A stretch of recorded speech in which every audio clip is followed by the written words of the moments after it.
বেইজিংয়ে Xi Jinping উষ্ণ অভ্যর্থনা জানান তাইওয়ানের বিরোধী দল কুওমিন্তাং কেএমটি প্রধান চেংলি উনকে। এক দশকের মধ্যে এই প্রথম কেএমটির কোনো নেতার চীন সফর। দুই পারের সম্পর্কের শান্তিপূর্ণ অগ্রগতি ও ভবিষ্যৎ প্রজন্মের জন্য সুন্দর ভবিষ্যৎ নিশ্চিত করতে আমরা একসঙ্গে কাজ করতে চাই। 2016 সালে তাইওয়ানের তৎকালীন প্রেসিডেন্ট সাই ইং ওয়েন এক চীন নীতি মানতে অস্বীকৃতি জানালে বেইজিং উচ্চ পর্যায়ের যোগাযোগ বন্ধ করে দেয় তাইওয়ানের সাথে।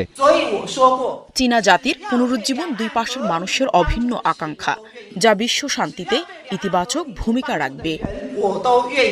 তবে চেংয়ের এই সফর নিয়ে সমালোচনা করছে তাইওয়ানের ক্ষমতাসীন ডেমোক্রেটিক প্রোগ্রেসিভ পার্টি ডিপিপি। তাদের অভিযোগ বেইজিংয়ের প্রতি অতিরিক্ত ঝুঁকে পড়ছে কেএমটি, যা ভালো চোখে দেখছে না ক্ষমতাসীন দল।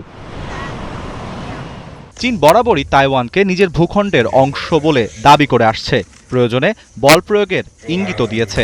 অন্যদিকে বর্তমান প্রেসিডেন্ট লাই চিংতে স্থিতি অবস্থা বজায় রাখার কথা বললেও তাকে বিচ্ছিন্নতাবাদী হিসেবে দেখছে চীন।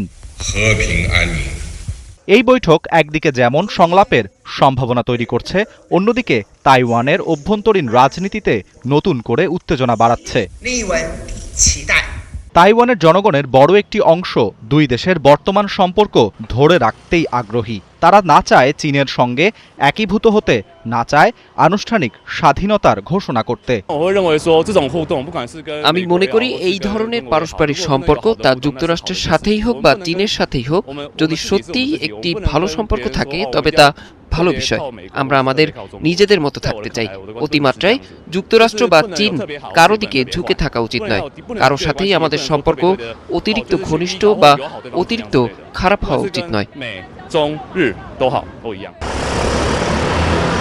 চীন তাইওয়ান সম্পর্ক কোন দিকে মোড় নেয় সেদিকেই নজর আন্তর্জাতিক মহলের। আরাফাত ইসলাম, ৭১।